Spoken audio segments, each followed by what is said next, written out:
everyone, myself Dr. Noor Fatma. Today I will teach you homeostasis. Let's start it. आज हम homeostasis में देखेंगे। सबसे पहले इसकी डेफिनेशन को देखते हैं। It is self regulating process. Self regulating process इस तरह से है कि इसमें बॉडी अपने आप को मेंटेन कर रही होती है चेंजेस से, नॉर्मल रेंज में अपनी रखती है चेंजेस को। By which biological system tend to maintain stability, जिसमें बायोलॉजिकल सिस्टम जो है अपनी स्टेबिलिटी को मेंटेन करता है। और आसान ज़बान में से हम कह देंगे मेंटेनेंस ऑफ इंटरनल इन्वायरमेंट, यानी इंटरनल इन्वायरमेंट की मेंटेनेंस को हम होम्योस्टैसिस कहते हैं। इंटरनल इन्वायरमेंट कौन सी है? बॉडी की इंटरनल इन्वायरमेंट। अब होम्यो वर्ड जो है उसको कहते हैं सेम। होम्यो मीन सेम, स्टैटिस यानी स्टैंडिंग।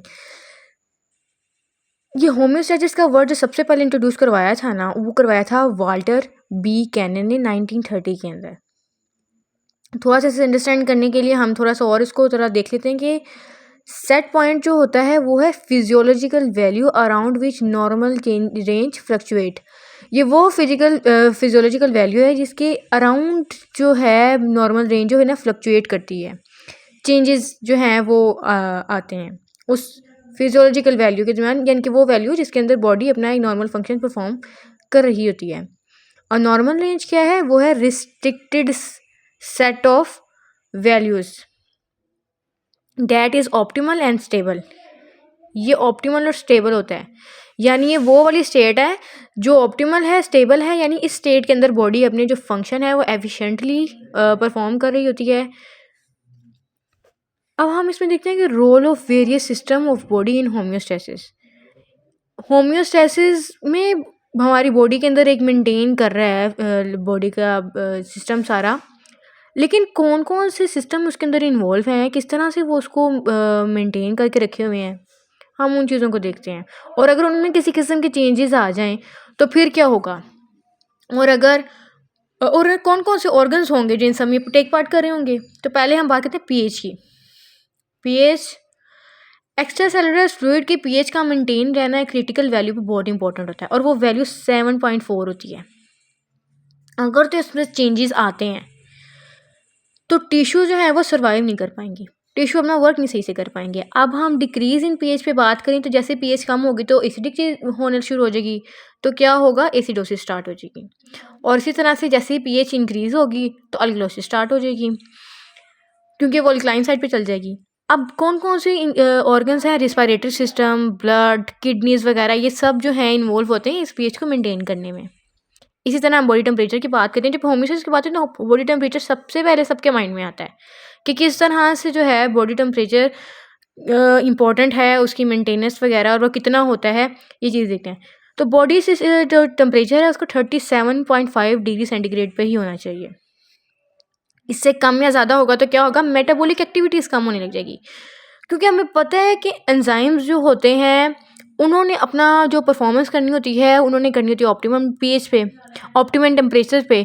तो अब जैसे टेम्परेचर चेंज होना शुरू होगा कम या ज़्यादा, तो उनकी एक्टिविटी पे क्या आएगा? इफेक्ट आएगा। अगर तो वही एक्टिविटी को हम क्या कहते हैं? Metabolic activities. अब वही नहीं ठीक काम कर रही तो क्या बॉडी सही से रह पाएगी? सारे सिस्टम, पूरे सिस्टम पे इस पे इफेक्ट आएगा फिर, जो कि जितने भी हमारे अंदर मैकेनिज्म्स वगैरह हो रहे हैं, जितनी मेटाबॉलिक एक्टिविटीज़ हो रही हैं, वो सब कौन करवा रहा है? एंजाइम्स के बेसिस पे हो रही हैं। जब एंजाइम्स ही डिस्ट्रॉय होने लग जाएंगे, वही अपना वर्क सही से नहीं कर पाएंगे, तो वो इफेक्ट करेगा। अब इसमें कौन कौन से ऑर्गन्स इन्वॉल्व हैं? स्किन से सबसे पहले आती है ना, स्किन इन्वॉल्व है, रिस्पायरेटरी सिस्टम है, जीआईटी इन्वॉल्व है, एक्सक्रीटरी सिस्टम है, स्केलेटल है, नर्वस सिस्टम, ये सब क्या कर रहे हैं? इस चीज़ को, टेम्परेचर को नॉर्मल करने की पूरी कोशिश कर रहे होते हैं। होम्योस्टैसिस में ये करेक्टर प्ले कर रहे होते हैं अपना। इसी तरह से न्यूट्रिएंट्स बहुत इंपॉर्टेंट होते हैं। हमें एडिक्वेट अमाउंट ऑफ न्यूट्रिएंट्स चाहिए होती हैं सेल को अपना एक्टिविटीज़ परफॉर्म करने के लिए। अब उसे वो न्यूट्रिएंट्स ही नहीं मिलेंगे तब भी काम ख़राब होगा, क्योंकि ये क्या है? सोर्स ऑफ एनर्जी है सेल के लिए। अब जब न्यूट्रिएंट्स ही नहीं मिलेंगे तो सेल किस तरह से अपनी एनर्जी प्रोडक्शन कर पाएगा, या किस तरह से ग्रो कर पाएगा, किस तरह से वो एक्टिविटी परफॉर्म्स कर पाएगा? जितनी भी हमारे अंदर होनी है एक्टिविटीज़, जितने भी फंक्शंस चलने हैं, तो वो जब सेल ही नहीं काम कर पाएगा तो वो किस तरह से होगा? अब इनमें कौन कौन से ऑर्गन इन्वॉल्व हैं? जीआईटी, सर्कुलेटरी सिस्टम, ये ज़्यादा मेजर। न्यूट्रिएंट से बात आए तो जीआईटी सबसे पहले आएगा, और फिर सर्कुलेटरी सिस्टम जो है वो ज़्यादा इसमें प्ले रोल करते हैं न्यूट्रिएंट की सप्लाई में। इसी तरह ऑक्सीजन, इसकी भी एडिकेट अमाउंट चाहिए होती है हम लोगों को। मेटाबॉलिज्म ऑफ न्यूट्रिएंट्स में, अब जब यही इसमें ही काम ख़राब होना शुरू हो जाएगा तो तब भी मेटाबॉलिक एक्टिविटी पे काम ख़राब आएगा, इफेक्ट आएगा। तो इस तरह से एक तो ये कि मेटाबॉलिज्म ऑफ न्यूट्रिएंट्स में बहुत ज़्यादा इंपॉर्टेंट है। उसके साथ साथ जो है ना, जैसे ऑक्सीजन को हम इनहेल करते हैं उसी तरह उसके साथ साथ जो है ना कार्बन डाइऑक्साइड और बहुत से दूसरे मेटाबॉलिक एंड प्रोडक्ट जो हैं, इनका भी साइमल्टेनियसली रिमूव होना बहुत ज़रूरी होता है। अगर तो ये नहीं रिमूव होंगे सही से, तब भी जो है वो काम ख़राब होगा बॉडी में। तो इसको जो ऑक्सीजन का जो है ना, ऑक्सीजन और कार्बन डाइऑक्साइड का जो ट्रांसपोर्ट का जो सिस्टम हैंडल कर रहा था, वो रिस्पिरेटरी सिस्टम उसमें इन्वॉल्व होता है, जिसकी वजह से ऑक्सीजन की अमाउंट बॉडी में आती है और कार्बन डाइऑक्साइड की अमाउंट बॉडी से जाती है। और ये जो है ये एक मेंटेन रहनी बहुत ज़रूरी है। और इसी तरह जो किडनीज़ हैं, वो जो बाकी जो हम लोगों ने बात की कि मेटाबॉलिक एंड प्रोडक्ट्स का भी रिमूव होना इसके साथ साथ ज़रूरी है, तो वो बाकी किडनीज़ और बाकी जो ऑर्गन्स हैं वो इस चीज़ में टेक पार्ट करते हैं। हॉर्मोन्स बहुत ही इंपॉर्टेंट चीज़ है।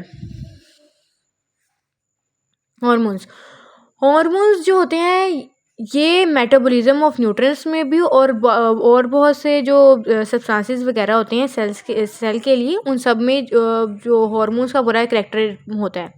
जितनी भी बॉडी में सिक्रीशंस वगैरह हो रही हैं वो कौन करवा रहा है, वो हॉर्मोन्स पे के बेसिस पे हो रही हैं। और अगर इनकी सिंथेसिस और रिलीज़ में किसी किस्म का चेंज आ जाता है ना, तो फिर एबनॉर्मल साइन एंड सिम्टम्स आना शुरू हो जाती हैं। जितने भी ज़्यादातर डिजीज़ वगैरह हम लोग देखते हैं, कोई भी प्रॉब्लम आ रहा है हमारे ऑर्गन सिस्टम में आ रहा है, किसी भी चीज़ में हमारा इफेक्ट आ रहा है, डिजीज़ वगैरह आ रही हैं, तो वो किस बेसिस पे आ रही होती है? वो हार्मोन्स की सिक्रीशन या तो कम हो रही हैं या ज़्यादा हो रही हैं। इनकी सिक्रीशन एबनॉर्मल है, ऑप्टिमम नहीं हो रही, यानी एडिकेट अमाउंट में नहीं वो रिलीज़ हो रहे थे, तब वो जाके क्या करते हैं, डिफरेंट डिजीज़ काज करते हैं। इसी तरह से वाटर और इलेक्ट्रोलाइट का बैलेंस भी बहुत इंपॉर्टेंट होता है। इसका मेंटेन रहना भी एक क्रिटिकल वैल्यू में इंपॉर्टेंट है। अगर तो ये इंक्रीज़ या डिक्रीज़ होता है, इसमें फ्लक्चुएशन आती है।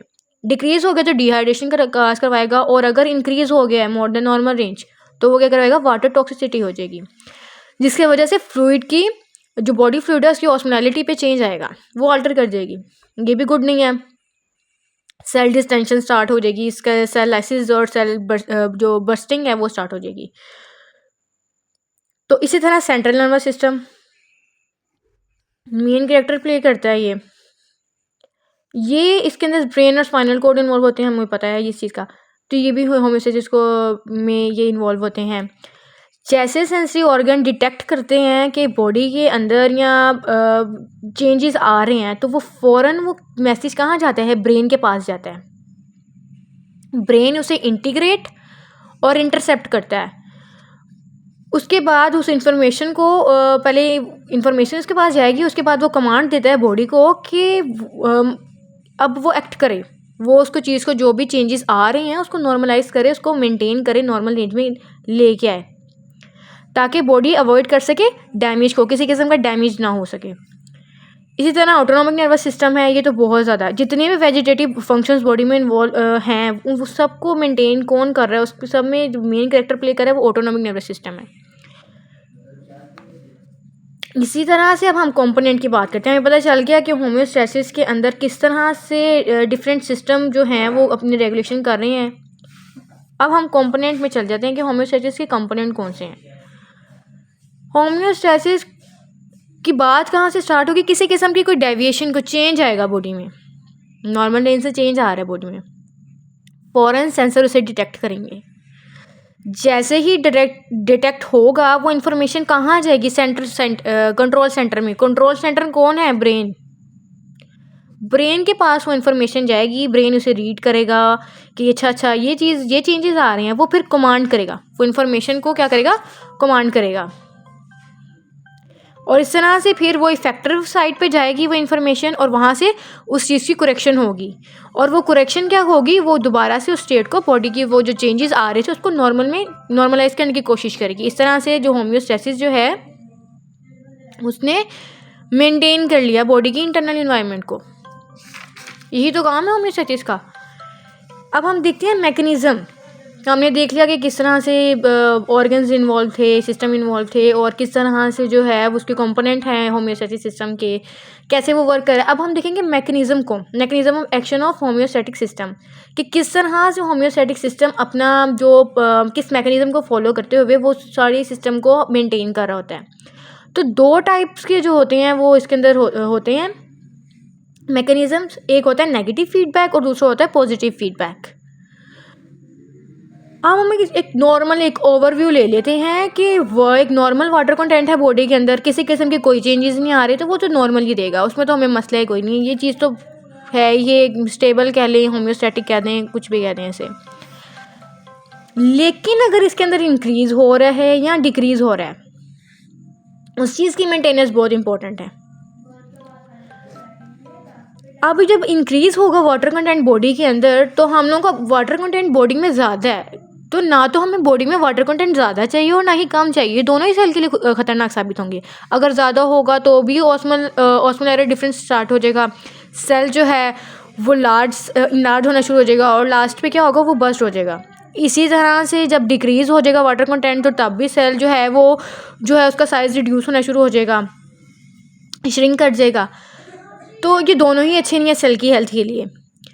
तो हम इसे मेंटेन करने के लिए एक इम्पॉर्टेंट चीज़ है कि इंक्रीज़ हुआ है तो थर्ड्स जो है ना, प्यास का सिस्टम नहीं होना चाहिए, प्यास नहीं लगनी चाहिए। इसके अंदर क्या होगा कि किसी भी किस्म के ऑस्मो रिसेप्टर जो है ना थैलेमस के अंदर, वो स्टिमुलेट नहीं होंगे। कैसे स्टिमुलेट नहीं होंगे? इसी तरह से ADH एंटी डायूरेटिक हार्मोन जो है ना, उसकी सिक्रीशन कम हो जाएगी। एंटी डायूरेटिक हार्मोन उसका नाम बता रहा है कि इसने डायूरेसिस से रोकना होता है, डायूरेसिस ज़्यादा नहीं होने देता, फ्रीक्वेंट यूरिनेशन नहीं होने देता। और हम लोगों ने तो करवानी ही फ्रीक्वेंट यूरिनेशन है, क्योंकि वाटर कंटेंट ज़्यादा है, हमने कम करना है। तो ये जो है, ये ADH जो है इसकी सिक्रीशन कम हो जाएंगी, कम होगी तो वाटर जो है वो उसकी रिटेंशन जो है वो कम हो जाएगी बाय किडनीज। तो इस तरह से जो है वाटर जो है रिलीज़ कर जाएगा, एक्सक्रीट आउट हो जाएगा बॉडी से, और क्या होगा, नॉर्मल वाटर कंटेंट जो है वो हम मेंटेन कर लेंगे। एक तो ये वाला कैरेक्टर प्ले हो गया, बॉडी ने किया। दूसरा क्या होगा, अब डिक्रीज़ हो गया है, पानी कम है बॉडी के सेल्स के अंदर, वाटर जो है कंटेंट वो कम है। तो अब क्या होगा, अब स्टिमुलेशन होगी ऑस्मो रिसेप्टर की। अब वो स्टिमुलेट करेगा, जैसे हाइपोथैलेमस के अंदर ऑस्मो रिसेप्टर स्टिमुलेट होंगे, वो फ़ौरन ADH को कहेंगे कि तुम रिलीज़ होना स्टार्ट हो जाओ, क्योंकि पानी तो पहले बॉडी में कम है, हमने पानी को बॉडी से नहीं निकलने देना, हमने उसको बचाना है ताकि सेल जो है वो श्रिंक ना हो। तो उस चीज़ को बचाने के लिए जो है ADH रिलीज़ होगा। ADH क्या करेगा, वो वाटर की रिटेंशन स्टार्ट करवा देगा किडनीज में, तो वाटर की एक्सट्रैक्शन कम होने लग जाएगी क्योंकि उसकी रिटेंशन भर गई है। और एक और काम क्या होगा, थर्स्ट, प्यास लगने लग जाएगी।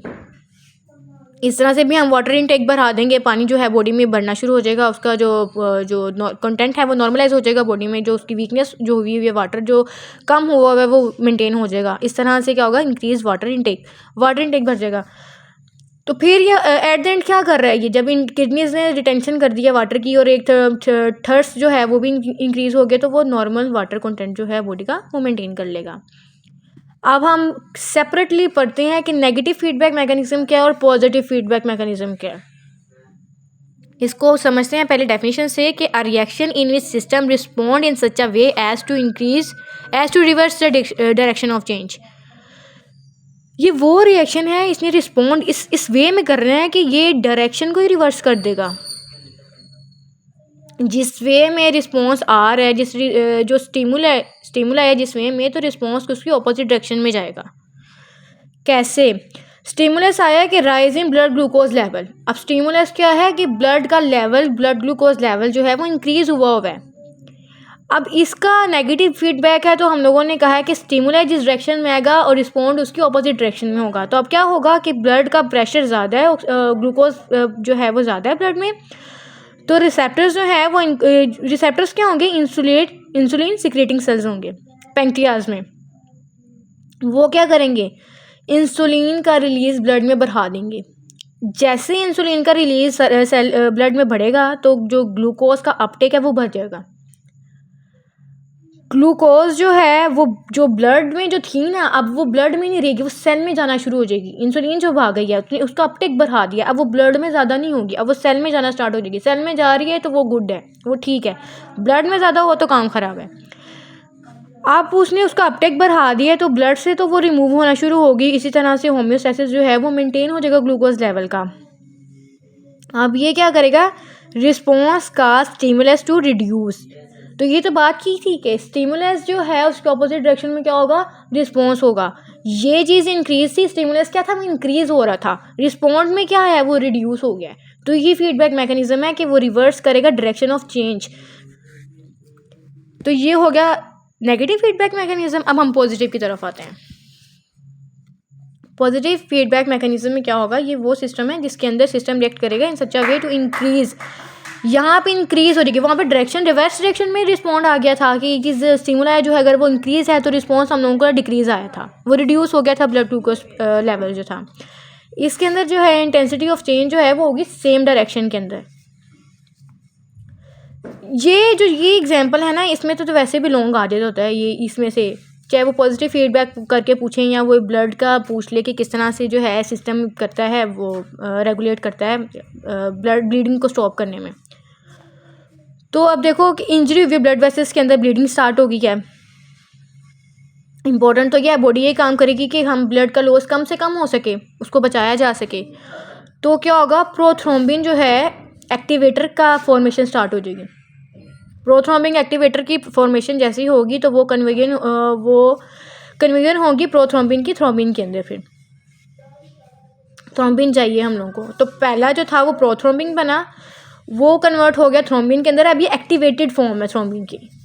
इसने क्या करना है, ये फिब्रिनोजिन को फिब्रिन में कन्वर्ट कर देगा। फिब्रिनोजिन बॉडी में पड़े हुए हैं, वो इनएक्टिवेटेड फॉर्म में है। फिब्रिन जो है वो एक्टिवेटेड फॉर्म में, अब वो अपना जो इफेक्ट है वो करेगी, शो करेगी। जैसे फिब्रिन बनेगा वो क्या करेगा, स्टॉपेज ऑफ ब्लीडिंग रुकना स्टार्ट हो जाएगी। तो इस तरह से डायरेक्शन, सेम डायरेक्शन में जो है उसने फीडबैक मैकेनिज्म दिया है, पॉजिटिव फीडबैक मैकेनिज्म, और ब्लीडिंग को क्या कर दिया है, स्टॉप किया है। इसमें कोई इंक्रीज डिक्रीज नहीं हुआ, कोई रिड्यूस नहीं हुआ, ये एक सेम ही डायरेक्शन में जाके उसने ब्लीडिंग को स्टॉप कर दिया है। तो ये था हमारा होम्योस्टेसिस का सारा ओवरव्यू, उसके कंपोनेंट्स, किस तरह से सिस्टम इन्वॉल्व हैं, और उसके बाद वो किस मैकेनिज्म के थ्रू ये सिस्टम जो है वो मेंटेन कर रहा होता है। तो वीडियो पसंद आई हो तो इसे लाइक कीजिएगा, कमेंट कीजिएगा, शेयर कीजिएगा, सब्सक्राइब कीजिएगा।